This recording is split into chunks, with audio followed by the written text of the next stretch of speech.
ይስጥልን ውድ ኢትዮ ከረንት የዩቲዩብ ገጽ ተከታዮችና አድማጮች እንደምናላችሁ ለዕለቱ የተመራረጡን አርዕስተ ዜና ወደ እናንተ ይዘን ቀርበናል። በመጀመሪያ ዋና ዋና አርዕስተ ዜናዎችን ነግራችኋለን። አሜሪካ የደህንነት መረጃዎች እንደሚያረጋግጡ ከሆነ የአሜሪካ የኒውክሌር ኃይሎች ሙሉ ዝግጁነት ፉል አለርት ላይ የገቡ ሲሆኑ የጥቃት መክፈቻ ኮዶችም ላውንች ኮድ በየክፍለ ጦር መሪዎች ማከፋፈል ተጀምሯል። በዚህም ጉዳይ ዜና ጥንቅራችን አካተናል። ውጥረትና በስምምነት መዘግየቶች መካከል ኢራን የሩሲያ SU-35S ተዋጊ ጀቶች ለማግኘት የምታደርገውን ጥረት አፋጠነች።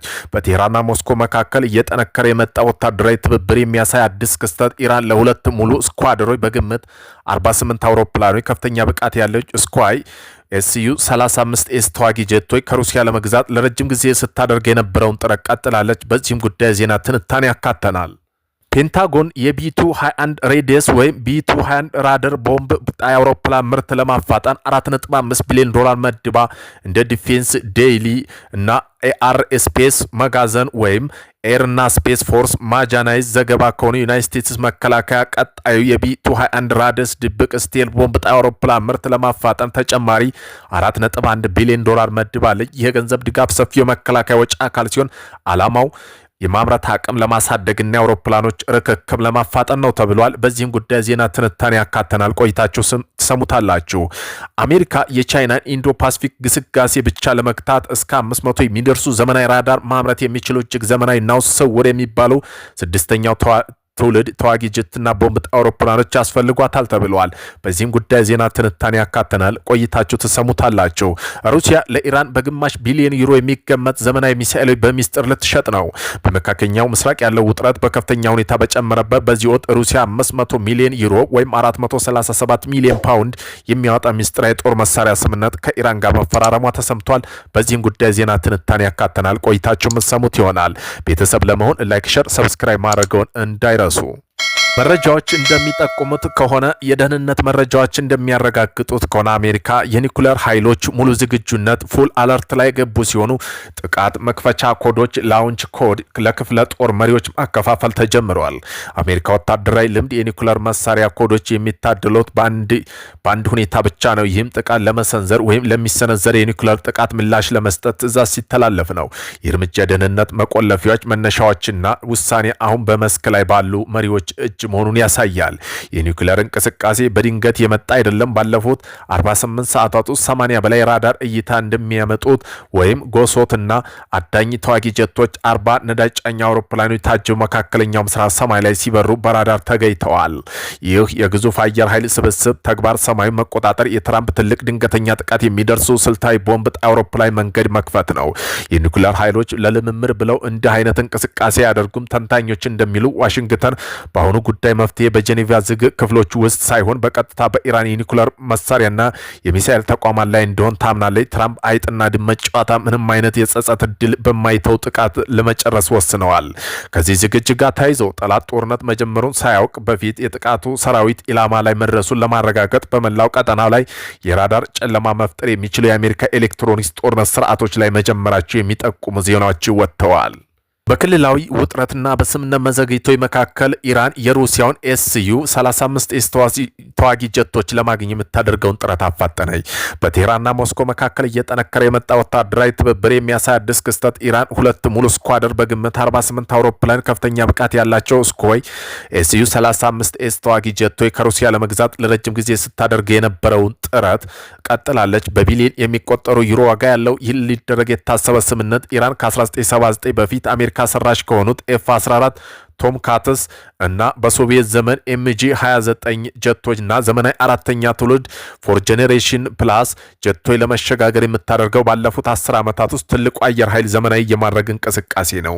እንደ አውሮፓ አቆጣጠር የካቲት 22 2006 በመጣው አዲስ የፋይናንሻል ታይምስ ዘገባ መሰረት ኢራን ባለስልጣን ትዕዛዙን በመፈጸም ረገድ የሚታየው ተከታታይ መዘግየት ያላቸውን ቅሬታ በተደጋጋሚ ገልጸው ይሁን እንጂ እንደ አውሮፓ አቆጣጠር በ2025 መገባደጃ ላይ በወጡት ሩሲያ መከላከያ ሰነዶች ሮስቲክ ኤክስፖርት የወጡ በመሰረት ምርቱ ቀደም መጀመሩ ያመለከተ እነዚህ ሰነዶች 48 ኤስዩ 35 ጀቶች በግምት የ6 ቢሊዮን ዩሮ ጥቅል ስምምነት መኖሩንና የመጀመሪያው ጀቶች በግንባታ ላይ ያሉ 16 ጀቶች ጨምሮ 2026 እስከ 2028 ባለው ጊዜ ውስጥ እንዲረከቡ መታቀዱን ያሳያል።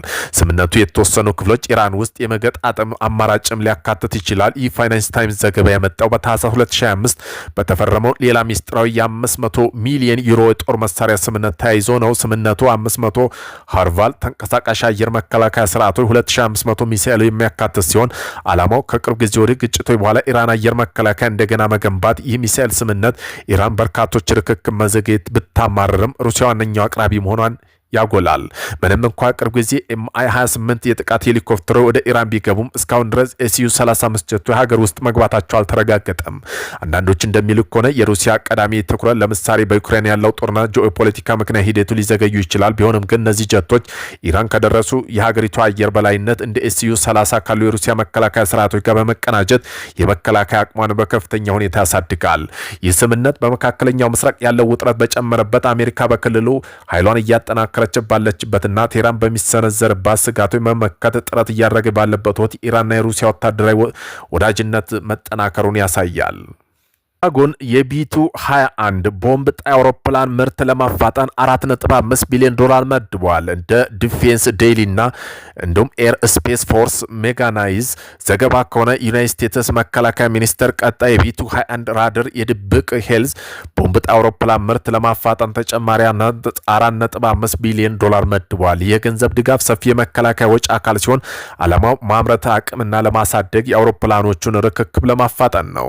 በኖርዝ ግሩፕ የተሰኘው ቢቱ 21 ራደስ የላቁ አየር መከላከያ ስርዓት ሰብሮ መግባት የተለመደና የኒውክሌር ተልእኮች ለማከናወን የተነደፈ ዩናይትድ ስቴትስ ዘመናዊ የረጅም ርቀት ስትራቴጂክ ቦምብ አውሮፕላን ናቸው። የአውሮፕላን እንደ ቢ1 እና ቢ2 ያሉ ነባር አውሮፕላኖች ቀስ በቀስ እንዲተካ ታስቦ የተሰራ ነው። እንደ ዘገባዎች ገለጻ ከሆነ ዩናይትድ ስቴትስ አየር ኃይልና ኖርዝ ሮፕ ግሩፕ በሙሉ 4.5 ቢሊዮን ዶላር ማምረት መሰረተ ልማት ለማስፋፋትና የምርት ቁልፋማ ማሻሻል ቅልጥፍና የሚሻሻልበትና የሚሉበት ሁኔታ ስምምነት ላይ ደርሰዋል። ይህ እርምጃ ማምረት አቅም 25 በመቶ ያሳድጋል ተብሎ የሚጠበቅ ሲሆን ይህም አየር ኃይሉ አውሮፕላኖች ከታቀደው ጊዜ ቀድሞ ወደ ስራ እንዲገባ ያስችላል። ይህ ገንዘብ ድጋፍ በዩናይትድ ስቴትስ መከላከያ ሚኒስቴር የጸደቀው ሰፊ የመከላከያ ጥልቅ አካል ሲሆን ይህም ዋሽንግተን እየበረታ በመጣው ስትራቴጂክ ፉክክር ውስጥ የረጅም ርቀት ጥቃት ለማድረስ አቅሟን በማጠናከር የሰጠችው ትኩረት ነው። ቢቱ 21 ራዲየስ አሜሪካ ወደፊቱ ቦምብ ጣይ አውሮፕላኖች ስብስብ የረጅም ርቀት መከላከያ ስትራቴጂ ዋና ምሰሶ ተደርጎ ተወስዷል።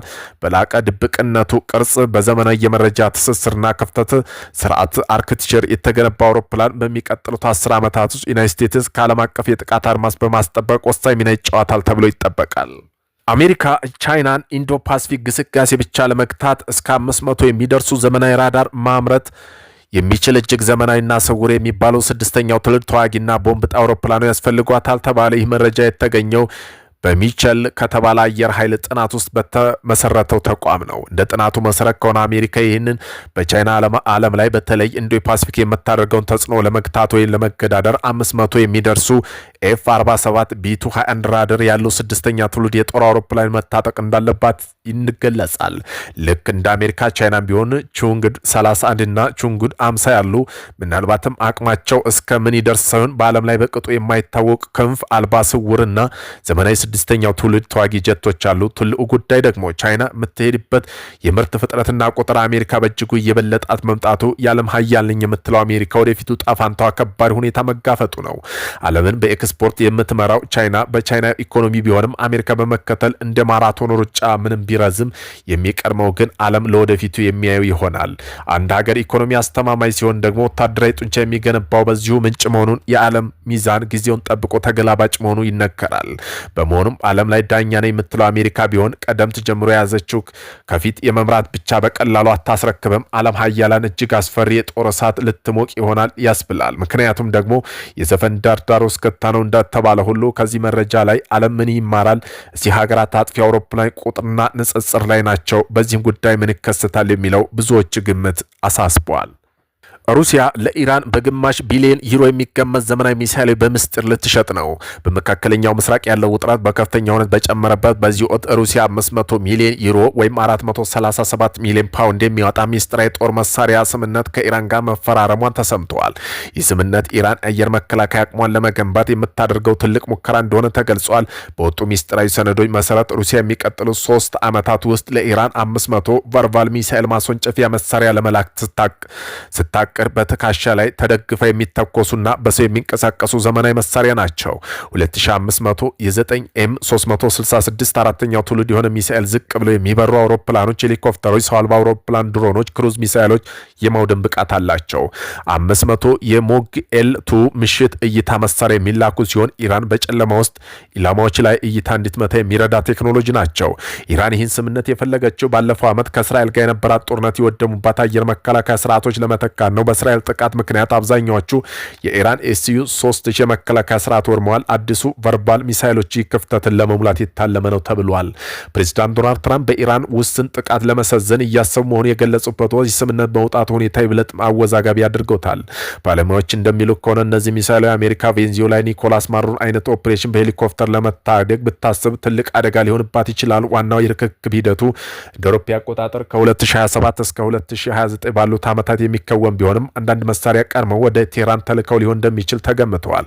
ሩሲያ በኢራንና በእስራኤል የ12 ቀን ጦርነቱ ጣልቃ ባለመግባቷ በሁለት ሀገራት መካከል ተፈጥሮ የነበረውን ቅሬታ በስምምነት ለመጠገን እየሞከረች እንደሆነ ይነገራል። እነዚህ ሚሳይሎች በተጨማሪም ኢራን የሩሲያ ኤም28 ጥቃት ሄሊኮፕተሮችና ኤስዩ 35 የጦር ጀቶች ለመግዛት ጥረት እያደረገች ነው።